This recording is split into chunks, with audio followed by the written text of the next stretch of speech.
Agradecimentos. O amor começa no lar, ou pelo menos deveria. Para mim, lar é sinônimo de São e Grace, papai e mamãe, que me amaram por mais de 60 anos. Sem eles, ainda estaria à procura de amor, em vez de escrever sobre ele. Lar também significa Caroline, com quem estou casado há mais de 40 anos. Se todas as esposas amassem como ela ama, poucos maridos olhariam por cima da cerca.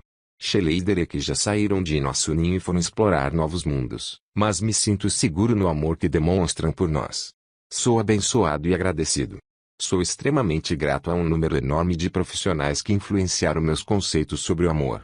Entre eles estão os psiquiatras Ross Campbell e Judson Swart. No campo da assistência editorial, agradeço a Debbie Barr e Katy Peterson. A capacidade técnica de Tricia Kuba e Don Schmidt possibilitou o cumprimento dos prazos de publicação. Por fim, e mais importante, quero expressar minha gratidão às centenas de casais que, no decorrer de 30 anos, compartilharam comigo a intimidade da vida conjugal. Este livro é um tributo à sua honestidade. Capítulo 1. O que acontece com o amor depois do casamento?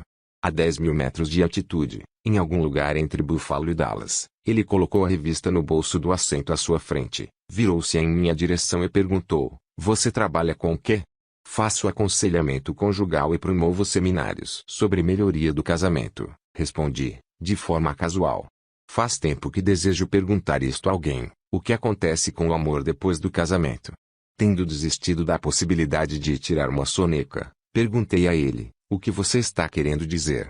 "Bem, eu me casei 3 vezes e, em todas elas, tudo era maravilhoso antes de nos casarmos. Mas, por alguma razão, depois do casamento, tudo desmoronou. Todo o amor que eu pensava sentir por ela e que ela parecia sentir por mim se evaporou. Sou uma pessoa inteligente. Administro um negócio bem-sucedido, mas isso é algo que não entendo. Quanto tempo você ficou casado?" "O primeiro casamento durou cerca de 10 anos. O segundo durou 3, e o último, quase 6 anos. Seu amor evaporou de uma hora para outra após o casamento ou foi uma perda gradual?" "Bem, o segundo deu errado logo de início. Não sei o que aconteceu. Pensei de verdade que nos amássemos, mas a lua de mel foi um desastre e nunca nos recuperamos. Namoramos por apenas 6 meses. Foi um romance relâmpago. Tudo era realmente empolgante. Mas, depois do casamento, foi uma guerra, desde o início." "E o primeiro casamento?" perguntei. "No primeiro, tivemos 3 ou 4 bons anos juntos antes que o bebê nascesse. Depois que ele nasceu, minha sensação era de que ela dava total atenção ao bebê e que eu não era mais importante.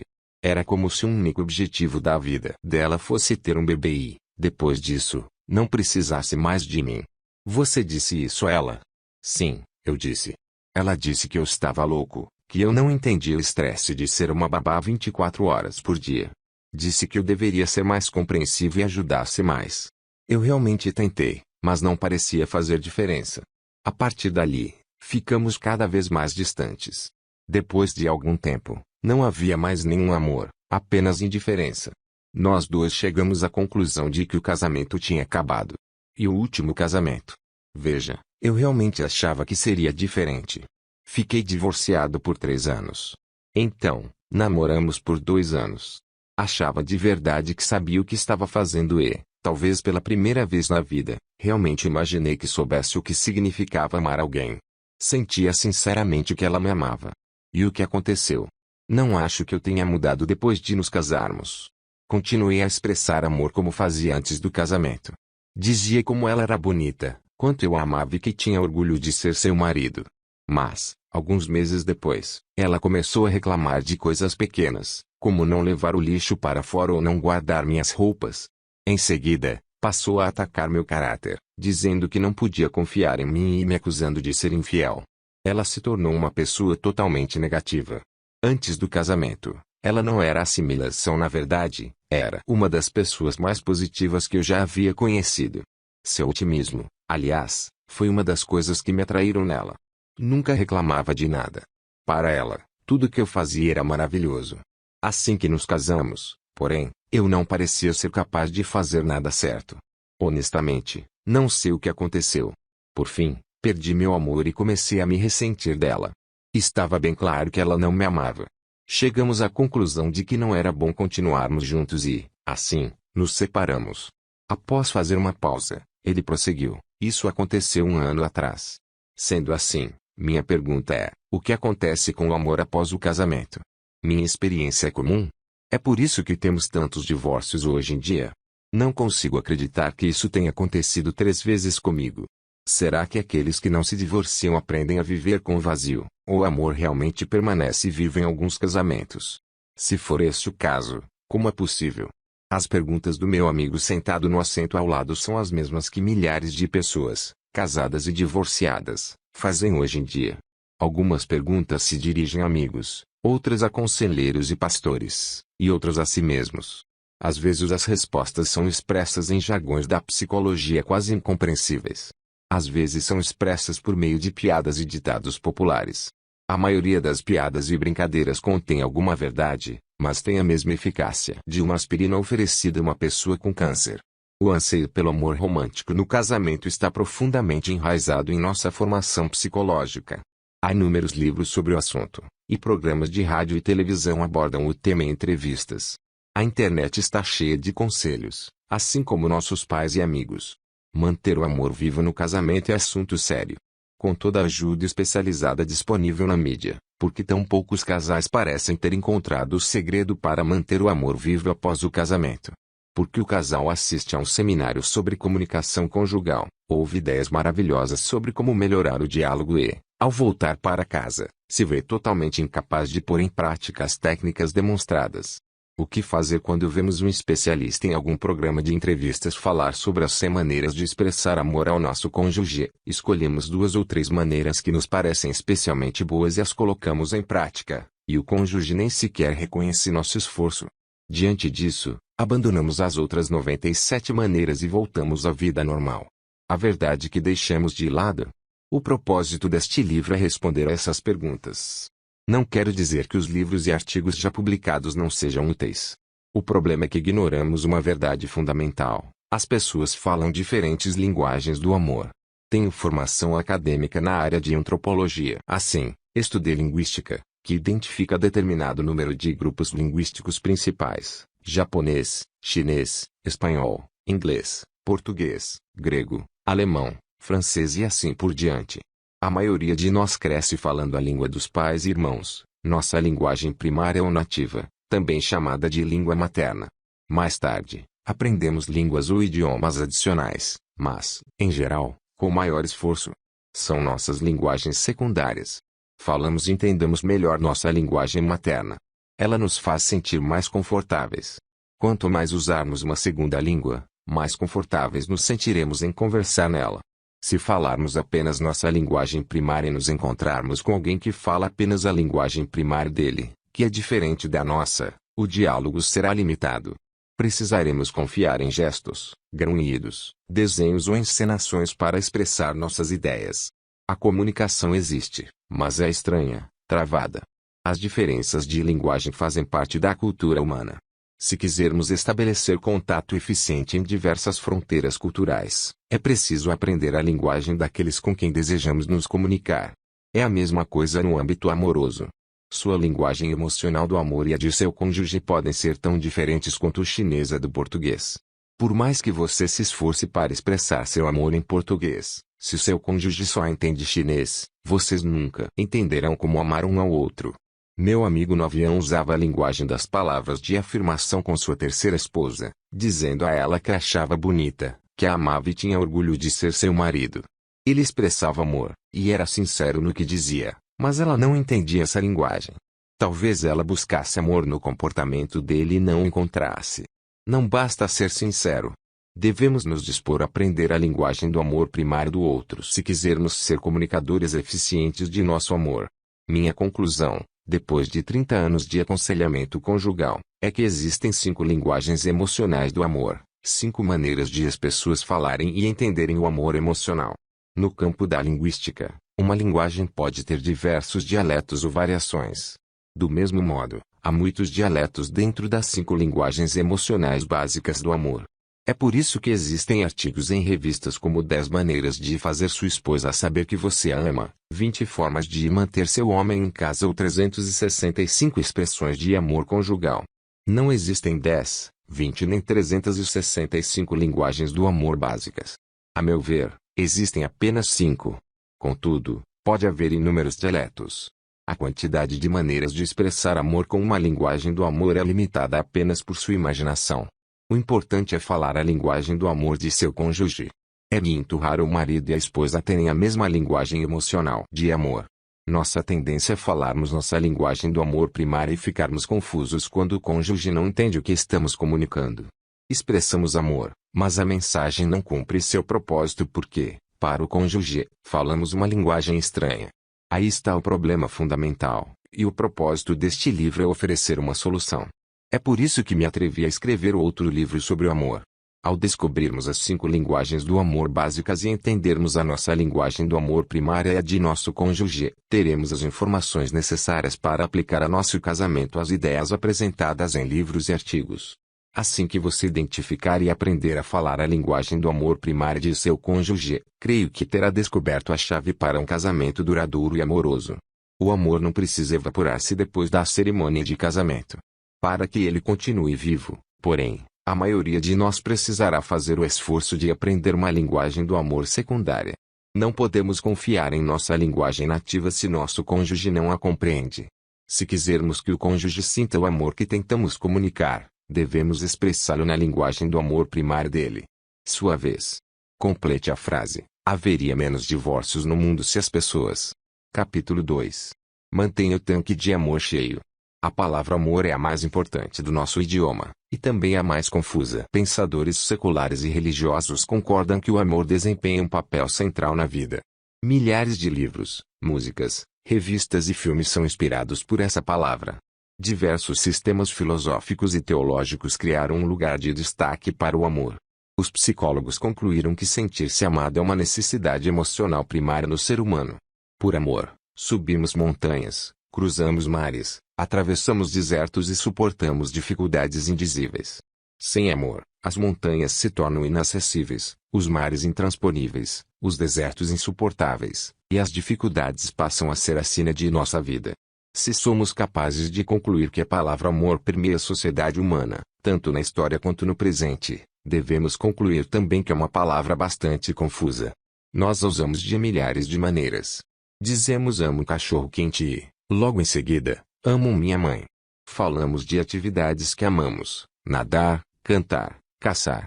Amamos objetos, comida, carros, casas. Amamos animais, cães, gatos, até lesmas de estimação.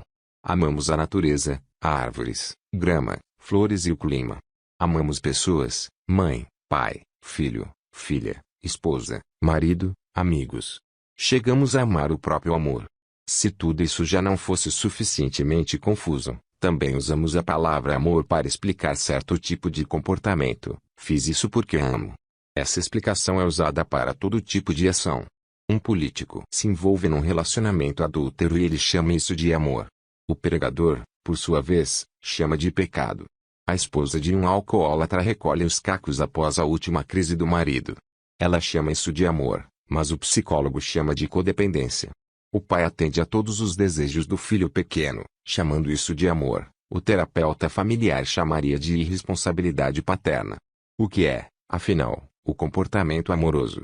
O propósito deste livro não é eliminar a confusão em torno da palavra amor, mas concentrar-se nesse sentimento que é essencial para nossa saúde emocional. Psicólogos infantis afirmam que toda criança tem necessidades emocionais básicas que devem ser satisfeitas a fim de que ela seja emocionalmente estável. Entre essas necessidades, nenhuma é tão fundamental quanto a necessidade de amor e afeição, a necessidade de pertencimento e de ser querida. Com o suprimento adequado de afeição, a criança provavelmente se transformará num adulto responsável.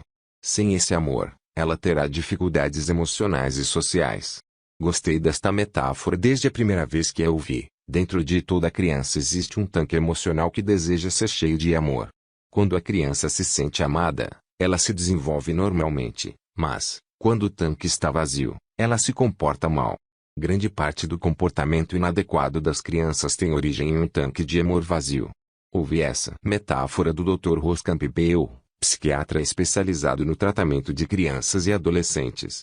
Enquanto eu ouvia, Pensei nas centenas de pais que alardeiam os delitos de seus filhos em meu consultório. Não havia visualizado um tanque de amor vazio naquelas crianças até então, mas certamente conhecia suas consequências dessa carência. O mau comportamento resultava de uma busca mal orientada pelo amor que elas não sentiam. Elas buscavam o amor nos lugares errados e de formas erradas. Lembro-me de Ashley que, aos 13 anos, se tratava de uma doença sexualmente transmissível. Seus pais estavam desolados. Ficaram irritados com Ashley e com a escola, que culpavam por ensinar sobre o sexo. Por que ela fez isso? Perguntavam-se. Na minha conversa com Ashley, ela me falou do divórcio de seus pais quando estava com 6 anos. Achava que meu pai tinha ido embora porque não me amava, disse ela. Quando minha mãe se casou de novo, eu estava com 10 anos e pensei que, agora, havia alguém que a amava, mas eu ainda não tinha alguém para me amar. Queria muito ser amada. Então encontrei esse rapaz na escola. Era mais velho que eu, mas gostava de mim. Não conseguia acreditar. Ele era gentil comigo e, por algum tempo, achei realmente que alguém me amasse. Eu não queria fazer sexo, mas queria ser amada. O tanque de amor de Ashley permaneceu vazio por muitos anos. Sua mãe e seu padrasto atendiam às suas necessidades físicas, mas não perceberam a profunda batalha emocional que acontecia dentro dela. Os dois certamente amavam e acreditavam que ela sentia o amor deles. Eles só descobriram que não estavam falando a linguagem do amor primário de Ashley quando já era quase tarde demais. A necessidade emocional de amor, contudo, não é um fenômeno exclusivo das crianças. Essa necessidade nos acompanha ao longo da vida adulta e do casamento. A experiência da paixão satisfaz temporariamente essa necessidade, mas trata-se, afinal, de um remendo e, como veremos mais adiante, é de duração limitada e prevista. Depois de descermos do topo da paixão obsessiva, a necessidade emocional de amor ressurge porque ela é fundamental à nossa natureza. Está no âmago de nossos desejos emocionais. Precisávamos de amor antes de nos apaixonarmos, e precisaremos dele enquanto vivermos. A necessidade de nos sentirmos amados por nosso cônjuge está no cerne de nossos desejos conjugais. Certo homem me disse recentemente, de que adianta ter casa, carros, passar férias na praia, ou seja lá o que for, se sua esposa não o ama. Consegue entender o que ele estava realmente dizendo? Mais que tudo, quero ser amado por minha esposa. Coisas materiais não substituem o amor humano e emocional. Certa esposa disse, ele me ignora o dia inteiro e, à noite, quer ir para a cama comigo. Odeio isso. Ela não é uma esposa que odeia sexo, ela é uma esposa pedindo desesperadamente amor emocional. Nosso apelo ao amor. Alguma coisa em nossa natureza clama por sermos amados por outra pessoa. O isolamento é arrasador para a psique humana. É por isso que o confinamento é considerado a mais cruel das punições. No âmago da existência humana habita o desejo de intimidade e de ser amado. O casamento existe para saciar essa necessidade de intimidade e amor. É por esse motivo que os escritos bíblicos falam que o homem e a mulher se tornam uma só carne. Não quer dizer que os indivíduos perdem sua identidade, mas, sim, que eles entram um na vida do outro de maneira profunda e íntima. Todavia, se o amor é importante, ele também é elusivo. Já ouvi muitos casais compartilharem sua dor secreta. Alguns chegam a mim porque a dor interna se tornou insuportável, enquanto outros vêm por perceberem que seus padrões de comportamento ou a má conduta de seu cônjuge estão destruindo o casamento. Há quem chegue simplesmente para me informar que não querem mais permanecer casados. Os sonhos de viver felizes para sempre colidiram com a dura parede da realidade. Ouço frequentemente as palavras: nosso amor acabou. Nosso relacionamento morreu. Antes nos sentíamos próximos, mas não é mais assimilação, já não gostamos de estar juntos. Não satisfazemos mais as necessidades um do outro. Essas histórias comprovam que tanto adultos quanto crianças possuem tanques de amor. Será que, lá no fundo desses casais feridos, existe um tanque de amor emocional cujo indicador está no vermelho? Será que o mau comportamento, o afastamento, as palavras ríspidas e o espírito crítico ocorrem por causa desse tanque vazio? Se pudéssemos achar uma maneira de enchê-lo, será que o casamento renasceria? Será que, com o tanque cheio, os casais conseguiriam gerar um clima emocional no qual fosse possível discutir diferenças e resolver conflitos? Acaso esse tanque poderia ser a chave que faz o casamento funcionar? Essas perguntas me levaram a uma longa jornada. Durante o caminho, encontrei as ideias simples, porém poderosas, contidas neste livro. A jornada me fez percorrer não apenas 30 anos de aconselhamento conjugal, mas me levou também ao coração e à mente de centenas de casais por todo o país. De uma ponta a outra dos Estados Unidos, casais me convidaram a entrar na intimidade de seu casamento, e ali conversamos abertamente. Os relatos apresentados neste livro foram extraídos da vida realismos nomes e lugares, porém, foram trocados para preservar a privacidade dos indivíduos que falaram com tamanha liberdade. Estou convencido de que manter o tanque de amor emocional abastecido é tão importante para o casamento quanto manter o nível correto de óleo no automóvel. Seguir jornada pelo casamento com um tanque de amor vazio pode lhe custar muito mais caro que guiar seu carro sem óleo. A obra que você está prestes a ler tem o potencial de salvar milhares de casamentos e pode também melhorar o clima emocional de um bom casamento. Seja qual for a qualidade de seu casamento neste momento, ele sempre pode ficar melhor. Advertência: entender as 5 linguagens do amor e aprender a falar a linguagem do amor primário do seu cônjuge pode afetar radicalmente o comportamento dele. As pessoas se comportam de maneira diferente quando seu tanque de amor emocional está cheio. Antes de examinarmos as 5 linguagens do amor, porém, devemos abordar outro fenômeno importante, mas confuso: a eufórica experiência da paixão. Sua vez. Em algum momento você fez algo porque tinha boas intenções, ou seja, motivado pelo amor? O que aconteceu? Capítulo 3. A paixão. Ela apareceu em meu consultório sem marcar hora e perguntou à minha secretária se poderia conversar comigo por 5 minutos. Eu conhecia Janice havia 18 anos. Estava com 36 e nunca se casara. De tempos em tempos, marcava horário para discutir uma questão particular referente a um de seus relacionamentos amorosos. Por natureza, era uma pessoa consciente e gentil. Portanto, era algo incomum que Janice aparecesse em meu consultório sem avisar. Pensei, ela deve estar numa crise terrível para vir sem marcar hora. Disse à secretária que deixasse entrar. Estava certo de que haveria aos prantos e que me contaria alguma história trágica assim que a porta se fechasse. Em vez disso, ela praticamente deu um pulo para dentro do consultório, vibrando de alegria. Como está, Janice? Perguntei. Ótima, disse ela. Nunca me senti melhor em toda a minha vida. Vou me casar. Casar? Com quem e quando? Com Davi Gillespie, em setembro, exclamou. Que coisa boa! Há quanto tempo vocês estão namorando? 3 semanas. Sei que é loucura, Dr. Chapman, depois de todos os homens com que namorei e do número de vezes que cheguei perto de me casar. Nem eu mesma consigo acreditar, mas sei que Davi é a pessoa certa para mim. Desde o primeiro encontro, nós dois já sabíamos. É claro, não falamos sobre o assunto na primeira noite, mas uma semana depois ele me pediu em casamento. Sabia que ele ia pedir, e eu sabia que ia dizer sim. Nunca me senti assimilação. O senhor sabe dos relacionamentos que tive durante esses anos todos e as lutas que enfrentei. Em todo relacionamento havia algo errado.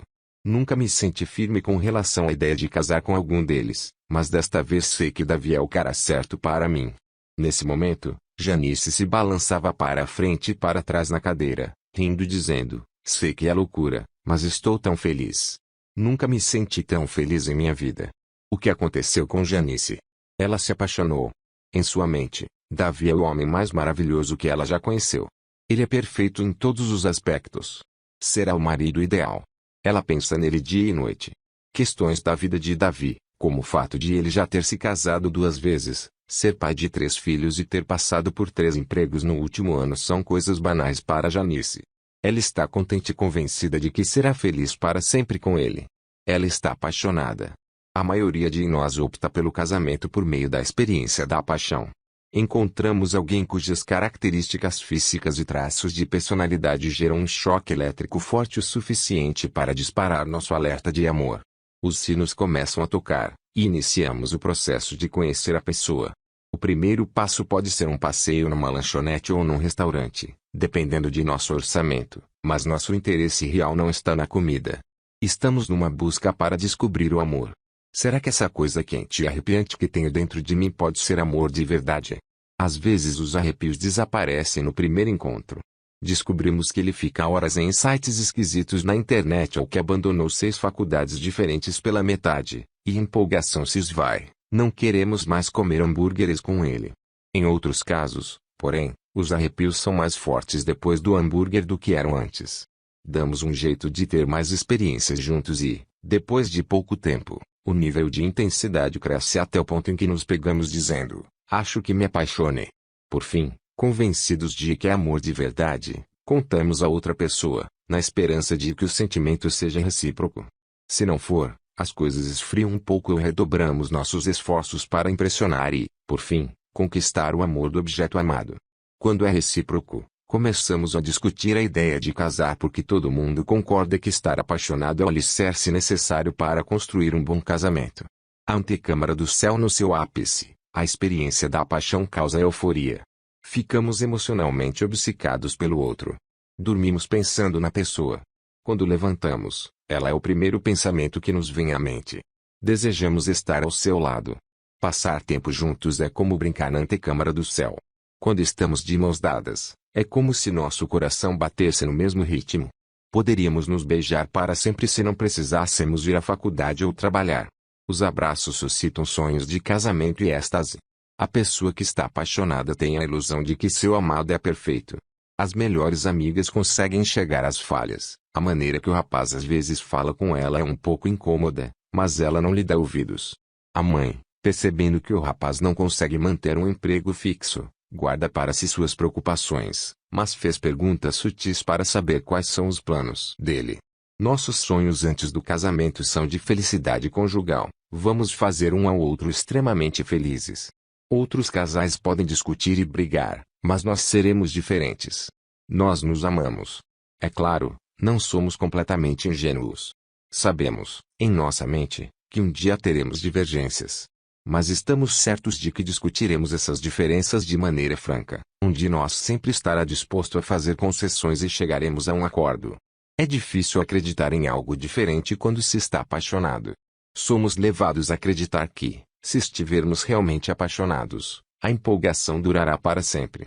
Sempre teremos os maravilhosos sentimentos que temos neste momento. Nada poderá se colocar entre nós. Nada superará o amor que sentimos um pelo outro. A beleza e o charme da personalidade do outro nos arrebatou. Nosso amor é a coisa mais fantástica que já sentimos. Observamos que alguns casais parecem ter perdido esse sentimento, mas isso jamais nos acontecerá. Talvez o sentimento deles não fosse verdadeiro, é a nossa conclusão. Infelizmente, a experiência da paixão eterna é ficção, não um fato. A psicóloga Dorothy Taylor realizou estudos de longo prazo sobre o fenômeno da paixão. Depois de estudar um grande número de casais, ela concluiu que o tempo médio de vida da obsessão romântica é de 2 anos. Se for um caso de amor secreto, pode durar um pouco mais. No final, porém, todos nós desceremos das nuvens e colocaremos os pés no chão outra vez. Nossos olhos se abrem e vemos os defeitos da outra pessoa. Seu jeito de ser é agora simplesmente irritante. Ele mostra a sua capacidade de magoar e irritar, talvez até diga palavras duras e faça críticas pesadas. Esses pequenos traços que ignorávamos quando estávamos apaixonados agora se tornam montanhas imensas. A realidade se intromete. Bem-vindo ao mundo real do casamento, onde sempre há fios de cabelo na pia e manchas de pasta de dente no espelho, onde as discussões giram em torno do lado pelo qual o papel higiênico deve sair e se a tampa do vaso sanitário fica aberta ou fechada. É um mundo onde sapatos não voltam sozinhos para o armário e gavetas não se fecham por conta própria, onde casacos não gostam de cabides e meias desaparecem sem aviso durante a lavagem. Nesse mundo, um olhar pode ferir e uma palavra pode machucar. Apaixonados íntimos se tornam inimigos, e o casamento se transforma num campo de batalha. O que aconteceu com a experiência da paixão? Não passou de uma ilusão pela qual fomos levados a assinar nosso nome no final da certidão, na alegria e na tristeza. Não é de surpreender que tantos amaldiçoem o casamento e o parceiro que um dia amaram. Afinal de contas, se fomos enganados, temos o direito de ficar irritados. Será que era realmente amor de verdade? Acredito que sim. O problema foi a falha na informação. A informação ruim era esta, a ideia de que a paixão obsessiva duraria para sempre. Devíamos saber disso. Uma observação casual nos mostraria que, se as pessoas permanecessem obcecadas, estaríamos todos em sérias dificuldades. As ondas de paixão se espalhariam pelas empresas, indústrias, igrejas, escolas e pelo restante da sociedade. Por quê? Porque as pessoas que estão apaixonadas perdem interesse em outros assuntos. É por isso que chamamos a paixão de obsessão. O universitário que entra de cabeça numa paixão vê suas notas despencarem. É difícil estudar quando você está apaixonado. Amanhã é dia de prova sobre a Primeira Guerra Mundial, mas quem se importa com guerras? Quando se está apaixonado, tudo mais parece irrelevante. Um homem me disse, Dr. Chapman, meu emprego está se desintegrando. O que você quer dizer com isso? Perguntei. Conheci essa moça, me apaixonei e não consigo fazer mais nada. Não consigo me manter concentrado no trabalho. Passo o dia todo pensando nela. A euforia do estágio da paixão nos dá a ilusão de que participamos de um relacionamento íntimo. Temos a sensação de pertencer ao outro. Acreditamos ser capazes de vencer todas as dificuldades. Sentimos-nos altruístas em relação ao outro. Como disse um rapaz sobre sua noiva, não consigo me imaginar fazendo algo que a magoe. Meu único desejo é fazê-la feliz. Faria qualquer coisa para isso. Tal obsessão nos traz a falsa sensação de que nossas atitudes egocêntricas foram erradicadas e que nos tornamos uma espécie de Madre Teresa de Calcutá, dispostos a fazer qualquer coisa em benefício da pessoa a quem amamos. A razão de nos sentirmos tão dispostos para isso é que acreditamos sinceramente que nossa amada sente o mesmo por nós. Cremos que ela está comprometida em atender às nossas necessidades, que ela nos ama tanto quanto a amamos e que jamais faria algo para nos ferir. Esse jeito de pensar é sempre real. Não é que sejamos falsos naquilo que pensamos e sentimos, mas não estamos sendo realistas. Não levamos em conta a realidade da natureza humana. Por natureza, somos egocêntricos. Nosso mundo gira em torno de nosso umbigo. Nenhum de nós é totalmente altruísta. A euforia da experiência da paixão nos dá apenas a ilusão disso.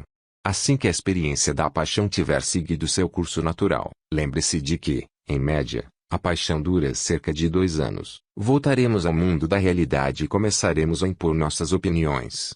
Ele expressará seus desejos, mas eles serão diferentes dos dela. Ele quer sexo, mas ela está muito cansada. Ele sonha em comprar um carro novo, mas ela diz com todas as letras, não temos condição. Ela gostaria de visitar seus pais, mas ele diz, não gosto de passar tanto tempo com sua família. Pouco a pouco, a ilusão da intimidade se esvai, e os desejos, emoções e pensamentos individuais, bem como os padrões de comportamento, aparecem. Eles são indivíduos diferentes. A mente deles não se fundiu, e suas emoções se misturaram de forma apenas breve no oceano do amor. Agora, as ondas da realidade começam a separá-los. Eles caem dos píncaros da paixão e, nesse instante, ou afastam-se, separam-se, divorciam-se e partem em busca de uma nova experiência de paixão, ou começam o árduo trabalho de aprender a amar ao outro sem a euforia da obsessão típica da paixão. Alguns casais acreditam que, ao fim da experiência da paixão, restam apenas 2 opções: resignar-se a uma vida infeliz ao lado do cônjuge ou pular do barco e tentar de novo. Nossa geração adotou a segunda opção, enquanto a anterior escolheu a primeira. Antes de concluirmos automaticamente que fizemos a melhor escolha, talvez devêssemos examinar os dados. De acordo com informações de um número considerável de pesquisas, a taxa de divórcio em segundos casamentos é de pelo menos 60%, e aumenta quando há filhos envolvidos. As pesquisas parecem indicar que existe uma terceira e melhor alternativa: reconhecer a experiência da paixão como ela é de fato, um pico emocional temporário, e buscar o amor real com nosso cônjuge. Esse tipo de amor é emocional em sua natureza, mas não é obsessivo. É um amor que une razão e emoção. Implica um ato da vontade e requer disciplina, além de reconhecer a necessidade do crescimento pessoal. Nossa necessidade emocional mais básica não é a de nos apaixonarmos, mas de sermos genuinamente amados por outra pessoa, um amor que brota da razão e da opção, não do instinto. Preciso ser amado por alguém que opta por me amar, que vê em mim algo digno de ser amado. Esse tipo de amor requer esforço e disciplina. É a escolha de gastar energia no esforço para beneficiar a outra pessoa, ciente de que, se a vida dela for enriquecida por seu esforço, você também encontrará um senso de satisfação, a satisfação de ter amado genuinamente outra pessoa. Não exige a euforia da experiência da paixão. Na verdade, o amor verdadeiro não pode começar se a experiência da paixão não tiver concluído seu ciclo. Não podemos levar o crédito pelas coisas gentis e generosas que fazemos sob a influência da obsessão. Somos impulsionados e empurrados por uma força instintiva que vai além de nossos padrões normais de comportamento. Se, contudo, no momento em que voltarmos ao mundo real da escolha humana, Optarmos por ser gentis e generosos. Então isso é amor realismo para ter saúde emocional. Nossa necessidade de amor deve ser saciada. Os casados desejam sentir a afeição e o amor de seu cônjuge. Ficamos seguros quando temos a garantia de que nosso par nos aceita, nos deseja e está comprometido com nosso bem-estar. Durante o estágio da paixão, sentimos todas essas emoções. Foi maravilhoso enquanto durou. Nosso erro foi pensar que duraria para sempre. Essa obsessão, porém, não deve durar para sempre. Na apostila do casamento, trata-se apenas da introdução. O âmago da apostila é o amor racional e volitivo. Esse é o sentimento que os sábios sempre desejaram para nós. É o amor intencional. Essa é uma boa notícia para o casal que perdeu os sentimentos da paixão. Se o amor é uma opção, então eles têm a capacidade de amar após a obsessão da paixão ter acabado e terem voltado ao mundo realismo. Esse tipo de amor começa com uma atitude, um modo de pensar. Amar é uma atitude que diz: estou casado com você e escolho buscar seus interesses. Então, aquele que opta por amar encontrará maneiras adequadas de expressar essa decisão. Mas isso parece tão sem vida, alguns podem contestar. Amor como uma atitude com comportamento adequado? Onde estão as estrelas cadentes, os fogos de artifício, as emoções profundas? O que dizer da ansiedade da espera, do brilho nos olhos, da eletricidade de um beijo, da excitação do sexo? E quanto à segurança emocional de saber que ocupo o primeiro lugar na mente do meu cônjuge? Este livro trata exatamente disso. Como satisfazer a profunda necessidade emocional de sentir o amor de alguém. Se aprendermos isso e optarmos por agir dessa forma, então o amor que compartilhamos será mais empolgante que qualquer coisa que já tenhamos sentido quando estávamos apaixonados. Há muitos anos que discuto as 5 linguagens emocionais do amor em meus seminários sobre vida conjugal e em sessões de aconselhamento. Milhares de casais confirmarão a validade do que você está prestes a ler. Meus arquivos estão repletos de cartas de pessoas com quem nunca me encontrei pessoalmente, na qual dizem: um amigo me emprestou uma de suas fitas com palestras sobre as linguagens do amor e isso revolucionou nosso casamento. Brigávamos havia anos, tentando amar um ao outro, mas nossos esforços não atingiam o cônjuge em termos emocionais. Agora que falamos a linguagem do amor apropriada, o clima emocional de nosso casamento melhorou radicalmente. Quando o tanque de amor emocional de seu cônjuge estiver cheio e ele se sentir seguro de seu amor, o mundo inteiro brilhará e seu cônjuge sairá em busca do seu mais elevado potencial na vida. Quando, porém, o tanque de amor está vazio e ele se sente usado, em vez de amado, o mundo parecerá escuro e ele provavelmente nunca alcançará seu potencial de gerar bem no mundo. Nos próximos 5 capítulos explicarei as 5 linguagens emocionais do amor e então, no capítulo 9, ilustrarei como o fato de descobrir a linguagem do amor primário de seu cônjuge torna seus esforços de amor muito mais produtivos. Sua vez. Relembre o momento de seu casamento em que a realidade entrou em cena e os sentimentos românticos iniciais desapareceram. Isso afetou seu relacionamento. Para melhor ou para pior. Capítulo 4. Primeira linguagem do amor, palavras de afirmação. Mark Twain disse certa vez: posso viver 2 meses com apenas um bom elogio. Se levarmos ao pé da letra as palavras de Twain, 6 elogios por ano manteriam seu tanque de amor emocional em nível operacional. Seu cônjuge provavelmente precisará de mais. Uma maneira de expressar o amor emocional é usar palavras que edificam. Salomão, autor da literatura hebraica de sabedoria, escreveu: a língua tem poder sobre a vida e sobre a morte. Provérbios 18.21. Muitos casais desconhecem o tremendo poder de uma afirmação verbalismo. Salomão também percebeu isto. O coração ambicioso deprime o homem, mas uma palavra bondosa o anima. Provérbios 12.25. Elogios verbais, ou palavras de apreciação, são poderosos comunicadores de amor. São melhores expressos em declarações simples e diretas de afirmação como: você fica muito bem com esse terno. Você fica linda nesse vestido. Uau! Fico muito feliz por você sempre chegar na hora para me pegar no trabalho. Obrigado por chamar uma babá para hoje à noite. Quero que saiba que sou muito grata por essas atitudes. Adoro o fato de você ser tão responsável. Sinto que posso contar com você. O que aconteceria com o clima emocional de um casamento se o marido e a esposa ouvissem tais palavras de afirmação com regularidade? Vários anos atrás, estava em meu consultório com a porta aberta. Uma senhora que passava pelo corredor disse: o senhor tem um minuto? Claro. Entre, por favor. Ela se sentou e disse: Dr. Chapman, tem um problema. Não consigo fazer meu marido pintar nosso quarto. Estou atrás dele há 9 meses. Já tentei de tudo, mas nada funciona. Meu primeiro pensamento foi, minha cara, a senhora está no lugar errado. Não sou pintor. Mas eu disse, fale-me sobre isso. Ela explicou, bem, sábado passado é um bom exemplo. O senhor se lembra como o dia estava bonito? Sabe o que meu marido fez o dia inteiro? Ficou atualizando o computador, certo? E o que você fez? Entrei em casa e disse, Dan, não entendo você. Hoje seria um dia perfeito para pintar o quarto. E aqui está você, trabalhando no computador. Aí ele saiu e foi pintar o quarto. Que nada, o quarto está na mesma. Não sei o que fazer. Posso fazer uma pergunta?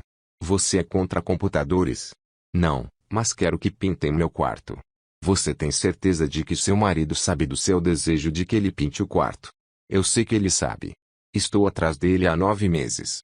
Posso fazer mais uma pergunta? Seu marido já fez alguma coisa boa? Como o quê?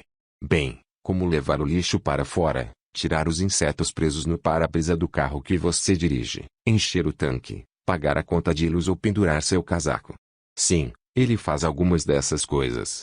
Então tenho 2 sugestões. Uma, não fale mais nada sobre o quarto. Na verdade, nem sequer mencione o assunto novamente. Não vejo como isso vai ajudar. Olhe, você acabou de me dizer que ele sabe que seu desejo é que o quarto seja pintado. Não precisa mais lhe dizer isso. Ele já sabe. Minha segunda sugestão é que, na próxima vez que seu marido fizer alguma coisa boa, faça um elogio. Se ele levar o lixo para fora, diga, Dan, saiba que fico muito grata por você levar o lixo para fora. Não diga, já era hora de fazer isso. As moscas estavam prestes a carregá-lo por você. Ao vê-lo pagando a conta de luz, coloque a mão no ombro dele e diga, Dan, fico feliz por você pagar a conta de luz. Escuto por aí que há maridos que não fazem isso, e quero que saiba que admiro sua atitude. Ou então, fiquei contente por você tomar conta das crianças enquanto eu precisava terminar aquele projeto. Toda vez que ele fizer algo bom, faça um elogio. Não entendo como isso vai fazê-lo pintar o quarto. Eu disse, você pediu o meu conselho. Está aí. Fique livre para aceitá-lo. Ela não estava muito contente comigo quando saiu. 3 semanas depois, porém, voltou ao consultório e disse, funcionou. Ela havia descoberto que os elogios são motivadores muito melhores que palavras importunas.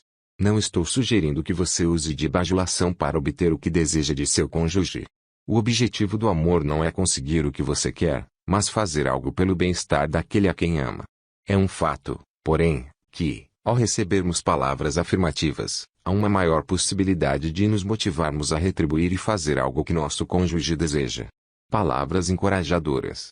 O elogio é apenas uma das maneiras de expressar palavras de afirmação ao cônjuge.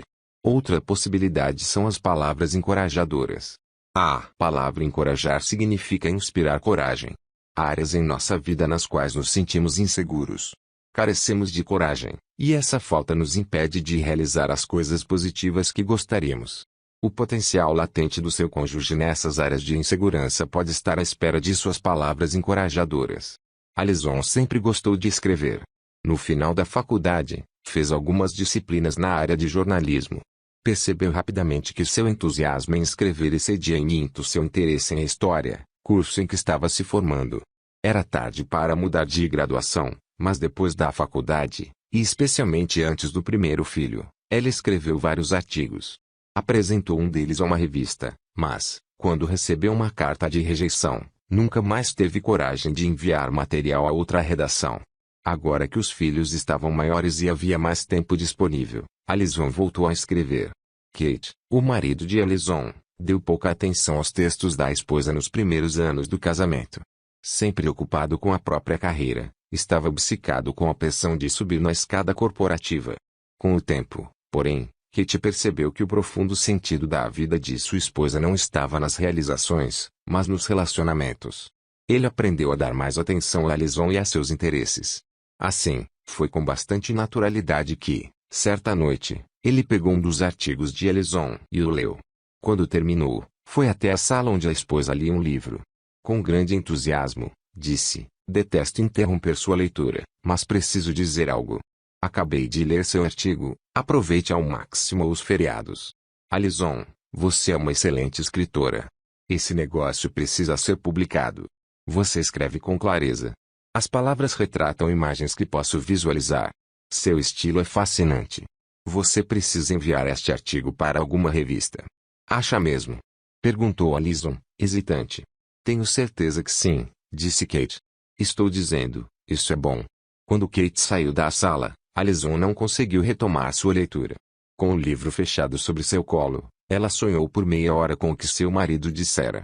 Imaginou se outros reagiriam a seu texto como ele reagira. Lembrou-se da carta de rejeição que recebera anos atrás, mas concluiu que era uma nova pessoa agora. Seus textos eram melhores. Ela passara por novas experiências. Antes de levantar-se da cadeira para beber um copo d'água, Alison já havia tomado uma decisão. Apresentaria seus artigos a algumas revistas, para saber se havia chance de serem publicados. As palavras encorajadoras de Kate foram ditas muitos anos atrás. Alison teve vários artigos publicados desde então, e agora tem um contrato para escrever um livro. É uma excelente autora, mas foram necessárias as palavras encorajadoras de seu marido para inspirá-la a dar o primeiro passo no árduo processo de publicar um artigo. Talvez seu cônjuge tenha algum potencial não aproveitado em uma ou mais áreas da vida. Esse potencial pode estar à espera de suas palavras encorajadoras. Talvez ele precise se inscrever num curso para desenvolver essa capacidade. Talvez precise se encontrar com alguém bem-sucedido na área, que ofereça alguns insights sobre os próximos passos. Suas palavras podem dar ao cônjuge a coragem necessária para dar esse primeiro passo.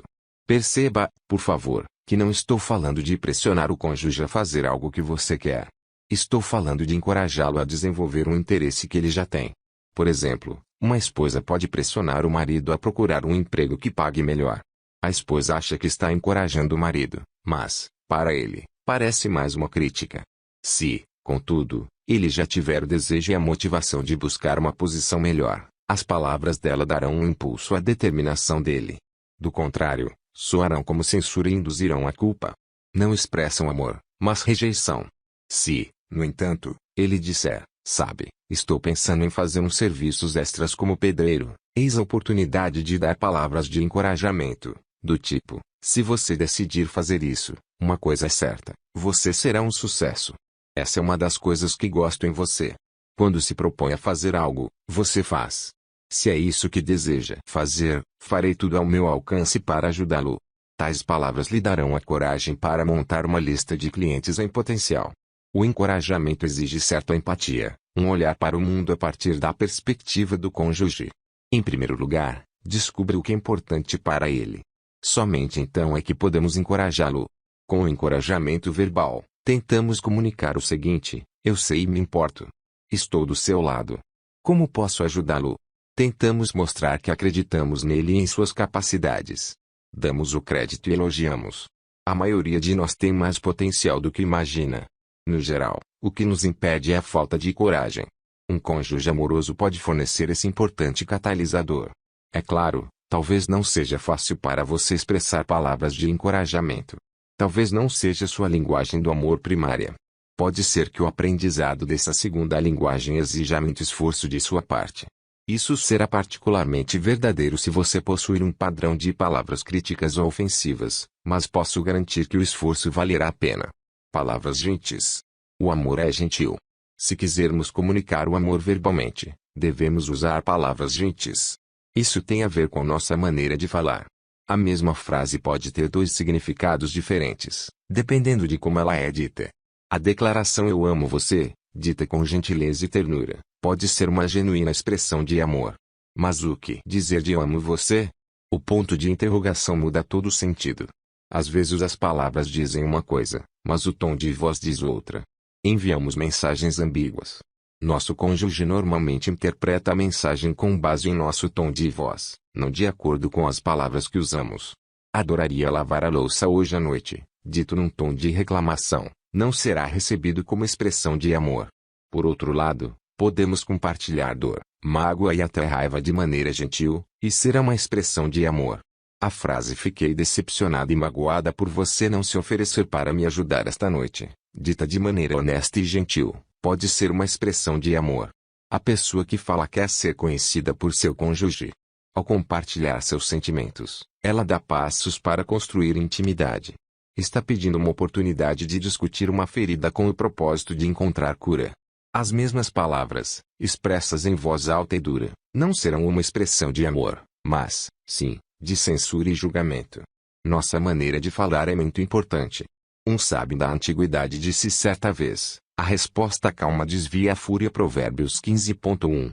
Quando seu cônjuge estiver irritado e chateado, dizendo palavras agressivas, se você optar por ser amoroso, não responderá com raiva adicional, mas com uma voz suave. Receba o que ele disser como uma informação sobre os sentimentos dele. Deixe-o falar sobre a dor, a ira e a percepção que ele tem da situação. Procure se colocar no lugar dele e enxergar as coisas através de seus olhos e, então, expresse de maneira suave e gentil sua opinião a respeito dos sentimentos dele. Se você cometeu alguma falha, confesse o erro e peça perdão. Se seu ponto de vista for diferente do dele, explique sua percepção de maneira gentil. Busque o entendimento e a reconciliação, em vez de impor sua percepção pessoal como a única maneira lógica de interpretar a situação. Assim é o amor maduro, o sentimento que buscamos se quisermos ter um casamento saudável. O amor não mantém uma lista de erros cometidos. O amor não desenterra falhas do passado. Ninguém é perfeito. No casamento, nem sempre fazemos o melhor ou a coisa certa. Houve momentos em que fizemos e dissemos coisas dolorosas a nosso cônjuge. Não podemos apagar o passado, mas apenas confessá-lo e concordar que houve erros. Podemos pedir perdão e tentar agir diferente no futuro. Depois de confessar o erro e pedir perdão, não posso fazer mais nada para atenuar a dor causada ao meu cônjuge. Quando eu for vítima de um erro de meu cônjuge e confessar dolorosamente e pedir perdão, tenho duas opções: justiça ou perdão. Se escolher a justiça e tentar retribuir ou fazê-lo pagar pelo erro, assumirei o papel de juiz, e meu cônjuge, de criminoso. A intimidade se torna impossível. Mas, se eu optar pelo perdão, a intimidade pode ser restaurada. O perdão é o caminho do amor. Fico surpreso ao perceber quantos indivíduos confundem hoje com ontem. Eles insistem em trazer para o presente os erros do passado e, ao fazê-lo, poluem um dia potencialmente maravilhoso. Não acredito no que você fez. Acho que nunca vou me esquecer disso. Você nem imagina quanto me machucou. Não sei como você consegue ficar aí tão convencido depois de me tratar daquele jeito. Você deveria estar de joelhos, implorando meu perdão. Não sei se conseguirei perdoá-lo. Essas não são palavras de amor, mas de amargura, ressentimento e vingança. A melhor coisa que podemos fazer com os erros do passado é deixar que eles se tornem história. Sim, aconteceu. Com certeza machucaram. E ainda podem machucar, mas ele reconheceu seu erro e pediu perdão. Não é possível apagar o passado, mas podemos aceitá-lo como história de vida. Podemos optar por viver hoje livres dos erros de ontem. O perdão não é um sentimento, é um compromisso. E a opção de mostrar misericórdia, de não responder à ofensa daquele que ofendeu. O perdão é uma expressão de amor. Eu amo você. Eu me importo com você e escolho perdoá-lo. Embora meus sentimentos de dor durem algum tempo, não permitirei que o que aconteceu se interponha entre nós. Espero que possamos aprender com a experiência. Você não é um fracassado por ter cometido um erro. Você é meu cônjuge e, juntos, seguiremos em frente. Essas são palavras de afirmação expressas no dialeto das palavras gentis. Palavras humildes. O amor faz pedidos, não exigências. Quando exijo coisas de minha esposa, torno-me pai, e ela passa a ser minha filha. É o pai que diz ao filho de 3 anos o que ele precisa fazer e, na verdade, o que ele deve fazer. Isso é necessário, porque uma criança de 3 anos ainda não sabe como navegar nas traiçoeiras águas da vida. No casamento, porém, somos parceiros iguais e adultos. É claro que não somos perfeitos, mas continuamos sendo adultos e parceiros. Se quisermos desenvolver um relacionamento íntimo, precisamos conhecer os desejos do outro. Se quisermos nos amar, precisamos saber o que a outra pessoa deseja. Nossa maneira de expressar esses desejos, porém, é algo muito importante. Se eles forem entendidos como exigências, eliminamos a possibilidade de intimidade e afastamos nosso cônjuge. Se, porém, expressarmos nossas necessidades e desejos na forma de um pedido, damos orientação, não decretos. O marido que diz: você poderia cozinhar aquele macarrão delicioso uma noite dessas, está dando à esposa uma orientação sobre como amá-lo e, assim, construir intimidade. Em contrapartida, o marido que diz: será que é impossível ter uma refeição decente por aqui? Age como adolescente, faz uma exigência, e sua esposa provavelmente responderá com algo como: tudo bem, então você cozinha. A esposa que diz: você acha que daria para limpar as calhas esta semana? Expressa amor ao fazer um pedido. Mas a esposa que diz: se você não limpar logo essas calhas, elas vão cair do telhado. Há galhos brotando delas. Colocou um fim no amor e tornou-se uma esposa dominadora. Ao fazer um pedido a seu cônjuge, você afirma o valor e as capacidades dele. Em essência, está indicando que ele tem algo ou pode fazer alguma coisa que é significativa e valiosa para você. Contudo, ao fazer exigências, você deixa de ser um parceiro e se torna um tirano. Seu cônjuge não se sentirá apoiado, mas menosprezado. O pedido introduz o elemento da escolha. Seu parceiro pode optar por responder ao pedido, porque amar é sempre uma escolha. É isso que torna o amor tão significativo. Saber que meu cônjuge me ama o suficiente para responder a um dos meus pedidos comunica emocionalmente que ele se importa comigo, me respeita, me admira e quer fazer algo para me agradar. Não é possível alcançar o amor emocional por meio de exigências. Meu cônjuge pode, de fato, ceder às minhas exigências, mas isso não é uma expressão de amor, é um ato de medo, de culpa ou de algum outro sentimento, mas não de amor. Assim, o pedido cria a possibilidade de expressar amor, enquanto a exigência sufoca essa possibilidade. Outras maneiras de afirmar palavras de afirmação são uma das 5 linguagens básicas do amor. Nessa linguagem, porém, existem vários dialetos. Já discutimos alguns deles, mas existem muitos outros. Livros e artigos foram escritos sobre o assunto. Todos os dialetos têm em comum o uso de palavras para transmitir a afirmação ao cônjuge. Para o psicólogo William James, é bem possível que a mais profunda necessidade humana seja a de sentir-se apreciado. As palavras de afirmação satisfazem essa necessidade em muitas pessoas. Se você não é uma pessoa habituada a usar palavras, se essa não é a sua linguagem do amor primária, mas acha que pode ser a do seu cônjuge, sugiro que você mantenha um caderno ou um bloco de notas e lhe dê o nome de palavras de afirmação. Quando ler um artigo ou um livro sobre amor, registre as palavras de afirmação que encontrar. Quando ouvir uma palestra sobre amor ou escutar um amigo dizendo algo positivo sobre outra pessoa, tome nota. Com o tempo você terá uma ótima lista de palavras para usar na comunicação do amor a seu cônjuge. Talvez você queira usar palavras indiretas de afirmação, isto é, dizer coisas positivas sobre o seu cônjuge quando ele não estiver presente. Em algum momento, alguém contará a ele, e você levará todo o crédito pelo amor. Diga à mãe de sua esposa que a filha dela é ótima. Quando sua sogra contar a ela o que você disse, o elogio será ampliado e você receberá ainda mais crédito. Também faça elogios a seu cônjuge na frente de outras pessoas quando ele não estiver presente. Ao receber honraria pública por alguma realização, não deixe de dividir o crédito com seu cônjuge. Você também pode praticar o ato de escrever palavras de afirmação. As palavras escritas têm o benefício de poder ser lidas repetidas vezes. Aprendi uma importante lição sobre palavras de afirmação em linguagens do amor anos atrás na cidade de Little Rock, Arkansas. Visitei Bill e Betty Ju num lindo dia de primavera. Eles viviam numa linda casa, com uma cerca branca de madeira, gramado verde e flores silvestres a desabrochar. Uma paisagem idílica. No interior da casa, porém, descobri que o lirismo havia acabado. O casamento estava em ruínas.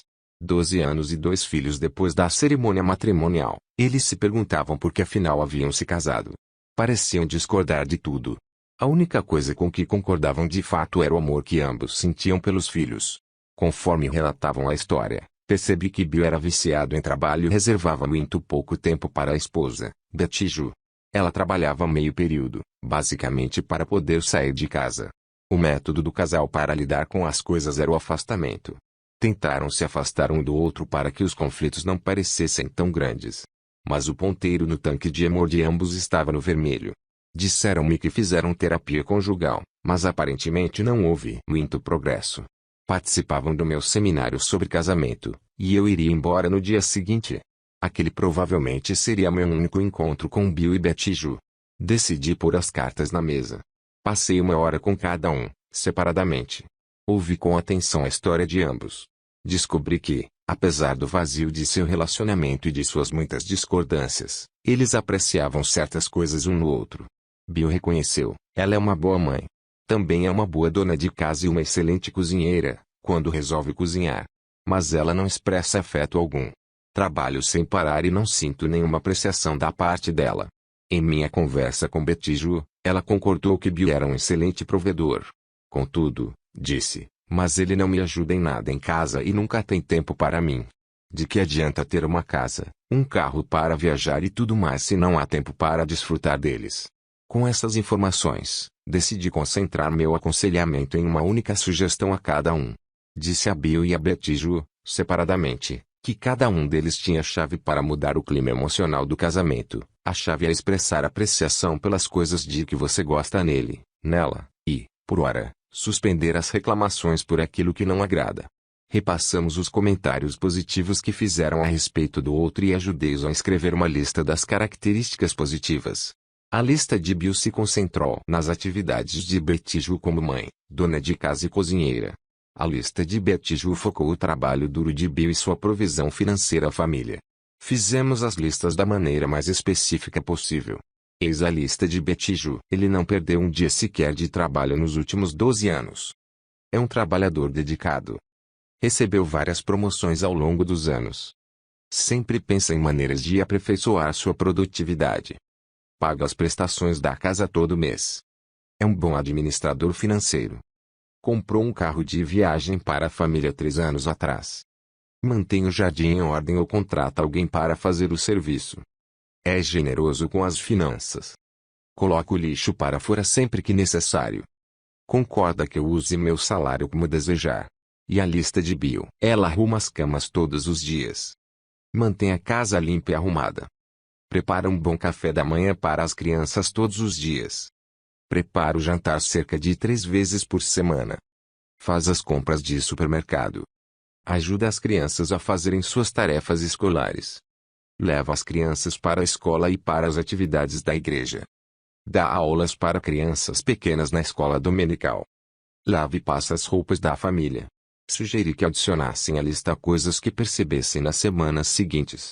Também sugeri que, 2 vezes por semana, escolhessem uma atitude positiva e a elogiassem para o cônjuge. Dei uma orientação adicional. Disse a Betty Ju que, caso Bill a elogiasse, ela não deveria retribuir com outro elogio, mas simplesmente recebê-lo e dizer, obrigado por dizer isso. Dei a mesma orientação a Bill. Incentivei-os a agir assim durante 2 meses e, se considerassem útil, poderiam continuar. Se a experiência não ajudasse o clima emocional do casamento, então eles poderiam descartá-la como outra tentativa fracassada. No dia seguinte, entrei no avião e voltei para casa. Marquei na agenda para telefonar ao casal dali a 2 meses para saber o que havia acontecido. Quando liguei, no meio do verão, pedi para falar com cada um individualmente. Fiquei surpreso ao notar que Bill dera vários passos adiante. Ele havia imaginado que eu dera a Betty Ju o mesmo conselho que o dera a ele, mas não viu problema nisso. Na verdade, ele adorou. Ela agora expressava apreço por seu esforço no trabalho e por ele sustentar a família. Ela realmente me fez sentir um homem de novo. Temos muito a caminhar, Dr. Chapman, mas acredito de verdade que estamos no caminho certo. Quando conversei com Betty Ju, porém, descobri que ela deu apenas alguns passos à frente. Ela disse, as coisas melhoraram um pouco, Dr. Chapman. Bill me elogia, como o senhor sugeriu, e acredito que ele é sincero. Mas ele ainda não passa tempo comigo. Continua tão ocupado com o trabalho que quase nunca passamos tempo juntos. Conversando com Betty Ju, me dei conta de ter feito uma descoberta significativa. A linguagem do amor de uma pessoa não é necessariamente a linguagem do amor da outra. Estava óbvio que a linguagem do amor primária de Bill eram palavras de afirmação. Era esforçado no trabalho e gostava do emprego, mas seu maior desejo era que a esposa expressasse apreciação por seu trabalho. Esse padrão provavelmente se estabeleceu ainda na infância, e a necessidade de elogios permanecia importante em sua vida adulta. Betty Ju, por outro lado, clamava emocionalmente por outra coisa. Isso nos leva à segunda linguagem do amor. Sua vez. Compartilhe com seu cônjuge momentos em que as palavras causaram impacto profundo na vida de vocês, tanto positivo quanto negativo. Se a linguagem do amor do seu cônjuge são palavras de afirmação, 1. Para não esquecer que a linguagem do amor primário do seu cônjuge são palavras de afirmação, Imprima as frases a seguir num cartão de 10x15 e coloque-o no espelho ou em algum outro lugar que você veja diariamente. As palavras são importantes. As palavras são importantes. As palavras são importantes. 2. Durante uma semana, registre por escrito todas as palavras de afirmação ditas diariamente a seu cônjuge. Na segunda-feira eu disse: você caprichou nessa refeição. Você fica muito bem com essa roupa. Fiquei feliz por você ter levado as crianças para a escola. Na terça-feira eu disse. E assim por diante. Você pode se surpreender, para o bem ou para o mal, com sua maneira de expressar palavras de afirmação. 3. Estabeleça o objetivo de fazer a seu cônjuge um elogio diferente a cada dia durante um mês. Se é verdade que uma maçã por dia traz saúde e alegria, talvez um elogio diário mantenha a saúde conjugal em ordem. Se preferir, registre esses elogios para não repeti-los. 4. Enquanto assiste à televisão, lê ou escuta a conversa de outras pessoas, repare nas palavras de afirmação usadas. Anote-as num caderno ou mantenha um registro eletrônico. Leia as declarações periodicamente e escolha aquelas que você poderia usar com o seu cônjuge. Quando usar uma delas, anote a data. Seu caderno de anotações pode se tornar seu livro de amor. Lembre-se, as palavras são importantes. Pinto. 5. Escreva uma carta, um parágrafo ou uma frase amorosa a seu cônjuge e entregue a ele discretamente ou com estardalhaço. Quem sabe um dia você encontra a carta guardada em algum lugar especial. As palavras são importantes. 6. Elogie seu cônjuge na presença dos pais ou dos amigos dele. Você receberá crédito duplo, seu cônjuge se sentirá amado e os pais dele se sentirão felizes por ter um genro ou uma nora tão admirável. 7. Procure pontos fortes de seu cônjuge e diga-lhe quanto você aprecia essas qualidades. Existem grandes chances de que ele venha a se esforçar para viver de acordo com essa reputação. 8. Diga aos seus filhos que excelente pessoa o pai ou a mãe deles é. Faça isso tanto na presença quanto na ausência de seu cônjuge. Capítulo 5. Segunda a linguagem do amor, tempo de qualidade. Eu deveria ter percebido qual era a linguagem do amor primária de Betty Ju desde o início. O que ela estava dizendo naquele dia de primavera quando fiz uma visita a ela e a Bill em Little Rock. Bill é um bom provedor, mas ele não passa tempo comigo. De que adianta ter todas essas coisas se nem mesmo conseguimos desfrutá-las juntos? Qual era o desejo de Betty? Tempo de qualidade com Bill. Ela queria a atenção dele. Queria que ele se concentrasse nela, que lhe desse tempo, que fizessem coisas juntos. Ao usar a expressão tempo de qualidade, refiro-me a dar atenção completa a alguém. Não me refiro a sentar no sofá e assistir à televisão juntos. Quando você passa tempo dessa maneira, quem recebe sua atenção é o apresentador do programa, não o cônjuge. Quero dizer sentar-se no sofá com a televisão desligada, conversando de frente para o outro, com atenção mútua. Significa sair para passear, só vocês dois, ou quem sabe comer fora, olhos nos olhos, e conversar. Já notou que, num restaurante, é quase sempre perceptível a diferença entre namorados e casados? Casais de namorados olham nos olhos um do outro e conversam. Já os casados sentam-se ali e ficam olhando em volta do restaurante. É nítida a impressão de que eles foram até lá apenas para comer.